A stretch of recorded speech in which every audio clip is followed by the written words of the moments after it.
안녕하십니까. 오늘 우리가 함께 나눌 말씀은 미가서 4장 1절부터 5절까지입니다. 말씀을 읽겠습니다. 끝날에 이르러는 여호와의 전에 산이 산들의 꼭대기에 굳게 서며 작은 산들 위에 뛰어나고 민족들이 그리로 몰려갈 것이라. 곧 많은 이방 사람들이 가며 이르기를 오라 우리가 여호와의 산에 올라가서 야곱의 하나님의 전에 이르자. 그가 그의 도를 가지고 우리에게 가르치실 것이니라.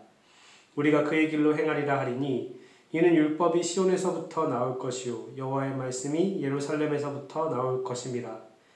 그가 많은 민족들 사이에 이를 심판하시며 먼 곳 강한 이방 사람을 판결하시리니 우리가 그 칼을 쳐서 보습을 만들고 창을 쳐서 낫을 만들 것이며 이 나라와 저 나라가 다시는 칼을 들고 서로 치지 아니하며 다시는 전쟁을 연습하지 아니하고 각 사람이 자기 포도나무 아래와 자기 무화과나무 아래에 앉을 것이라. 그들을 두렵게 할 자가 없으리니 이는 만군의 여호와의 입이 이같이 말씀하셨습니다. 만민이 각각 자기의 신의 이름을 의지하여 행하되 오직 우리는 우리 하나님 여호와의 이름을 의지하여 영원히 행하리로다. 아멘. 네, 미가서는 총 3단락으로 나눠져 있다고 볼 수 있는데요. 그 중에 첫 번째 단락인 1장부터 2장도 처음에는 이스라엘과 유다의 죄악을 고발하면서 심판을 선포했지만 2장 12절 13절에 가면 이제 남은 자들을 모으고 회복시키시겠다고 하나님께서 말씀을 하십니다. 그런 구원의 말씀이 선포되죠. 두 번째 단락인 오늘 이제 3장의 말씀, 3장부터 5장까지의 말씀도 보면 3장에는 심판의 메시지가 선포되었지만 오늘 우리가 본 4장 말씀부터 또 다시 구원과 회복의 메시지가 선포됩니다. 하나님께서는 분명 언약 백성이었던 이스라엘과 유다의 그 불순종 그리고 범죄로 인하여 그들을 심판하실 것이라고 경고하고 있습니다. 그리고 그 심판의 결과로 우리 오늘 본 말씀 바로 앞에 보면 시온을 갈아엎어서 밭이 되게 하시고 또 예루살렘을 무더기가 되게 하시고 성전에 사는 수풀이 우거지게 될 것이라고 말씀을 하셨습니다. 그렇지만 하나님께서는 그 시온을 결코 그렇게 황폐화된 상태로 내버려 두지 않으실 것입니다. 하나님께서는 시온을 회복시키실 것이고 또 민족들이 그리로 몰려가게 될 것입니다. 이것을 통해 알 수 있는 것은 회복된 새로운 시온은 더 이상 이스라엘만이 독점하는 것이 아니었습니다. 오히려 이제 모든 민족에게 열려있는 그런 곳입니다. 그리고 그 많은 민족들이 시온으로 몰려가면서 하는 말들이 있습니다. 우리가 읽은 말씀 2절에 보면 나오죠.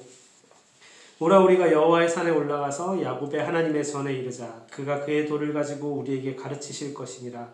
우리가 그의 길로 행하리라 하리니 이는 율법이 시온에서부터 나올 것이요 여호와의 말씀이 예루살렘에서부터 나올 것입니다. 그들이 시온으로 이렇게 모여오는 이유는 그곳에서 그의 도, 여호와의 도죠. 율법, 그러니까 곧 하나님의 말씀이 그곳에서 나오기 때문입니다. 많은 민족들 중에서 모여온 그 사람들은 하나님께서 가르치시는 그 말씀을 듣고 배워서 그 말씀으로 인해 그의 길로, 하나님이 원하시는 길, 하나님의 길로 행할 것이라고 고백을 하고 있습니다. 즉 말씀을 듣고 깨달아 그 말씀대로 하나님의 뜻에 순종하며 살겠다는 것입니다. 또한 하나님께서는 많은 민족들 사이에 그 일들을 심판하실 것이고 특히 먼 곳 강한 이방 사람을 판결하신다 이렇게 말씀하고 있습니다. 이 말은 결국 하나님께서 이스라엘뿐만 아니라 온 세상을 다스리고 통치하신다는 것을 의미합니다. 아무리 먼 곳에 있고 또 강한 민족이라 할지라도 강한 이방 사람이라 할지라도 이제 하나님의 통치 아래에 있다는 겁니다. 사실 이미 하나님의 통치 아래에 있었죠. 근데 그 통치가 이제 또 명백하게 드러나게 될 것을 말씀하고 있는 겁니다.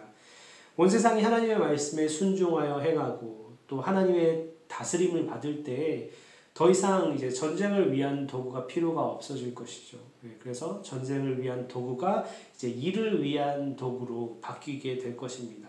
그리고 더 이상 서로가 서로에게 폭력을 행사하고 힘으로 지배하는 그런 전쟁이 그치게 될 것이라고 말씀하고 있습니다. 그리고 각 사람이 자기 포도나무와 자기 무화과나무 아래 앉아서 있을 것이다. 이 말이 의미하는 것은 각기 자기가 노력하고 자기가 수고한 대로 그 결실을 얻어서 그 결실로 살아갈 것을 말씀하고 있습니다. 이제 더 이상 서로가 서로의 것을 빼앗는 관계, 그런 관계는 없을 거라는 거죠. 내가 수고해서 얻은 그 결실이 혹시 다른 사람들에게 빼앗길까봐, 다른 사람들에게 넘어갈까봐 두려워하지 않을 것이고, 결코 그들이 하는 수고가 헛되게 되는 일이 없을 것이라는 그런 세상이 될 것이라고 말씀하고 있습니다. 미가는 이 모든 것이 만군의 여호와의 입이 이같이 말씀하셨다라고 확증하고 있습니다.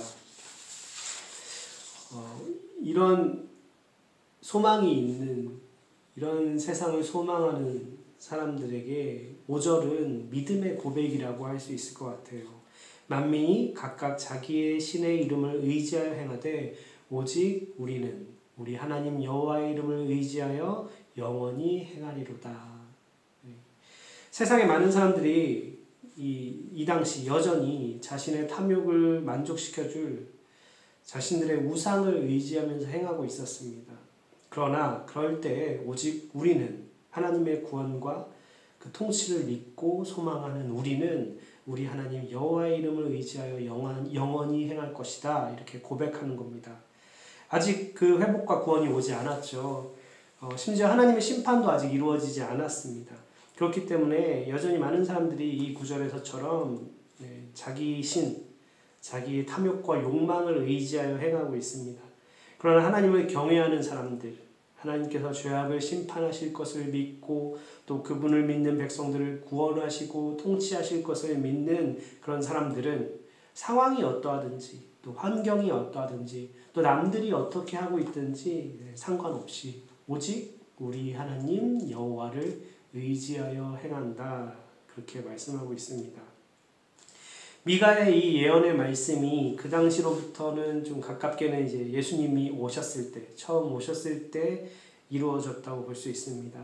예수님의 십자가 구원으로 새 이스라엘, 새 시온이 창조되었습니다. 이제 이스라엘 백성들만이 아니라 모든 민족에서 많은 이방 사람들이 하나님께로 돌아왔습니다. 그분의 복음이 온 세상에 전파되었고 주님의 교회가 세워졌습니다. 그리고 수많은 사람들이 이제 이스라엘 사람들만이 아니라 수많은 사람들이 교회로 와서 주님 앞으로 나와서 주님의 말씀, 복음의 말씀을 듣고 또 그 말씀대로 순종하면서 살아가고 있습니다. 그렇지만 아직 완성을 향해 나아가고 있는 중에 있죠. 우리 주님이 다시 오실 때에 이 예언의 말씀도 완전하게 이루어질 것입니다. 그때까지, 주님이 다시 오실 때까지 우리는 5절과 같은 그런 고백을 하면서 살아가야 합니다. 만민이 각각 자기의 신의 이름을 의지하여 행하되 오직 우리는 우리 하나님 여호와의 이름을 의지하여 영원히 행하리로다. 아무리 온갖 악을 행하는 자들이 득세하고 심판이 더디오는 것 같을지라도 오직 우리는 우리 하나님 여호와의 이름을 의지하여 영원히 행하겠습니다. 주의 말씀에 순종하면서 고난과 역경이 넘친다고 할지라도 오직 우리는 우리 하나님 여호와의 이름을 의지하여 행하겠습니다. 오직 우리는 우리의 하나님 여호와의 이름을 의지하여 행하겠습니다. 그 고백이 우리 성도님들의 삶에 항상 있기를, 그 고백대로 살아가시는 우리 성도님들 되시기를 주님의 이름으로 축원합니다. 기도할게요. 하나님, 5절의 고백처럼 오직 우리는 우리 하나님 여호와의 이름을 의지하여 영원히 행하겠습니다.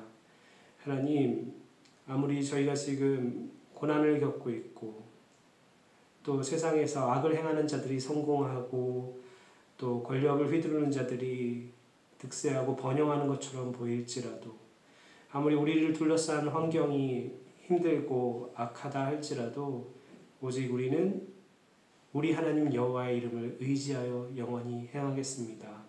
오늘 하루도 이 고백으로 시작하게 하여 주시고 또 이 고백대로 살아가는 저희들 되게 하여 주시옵소서.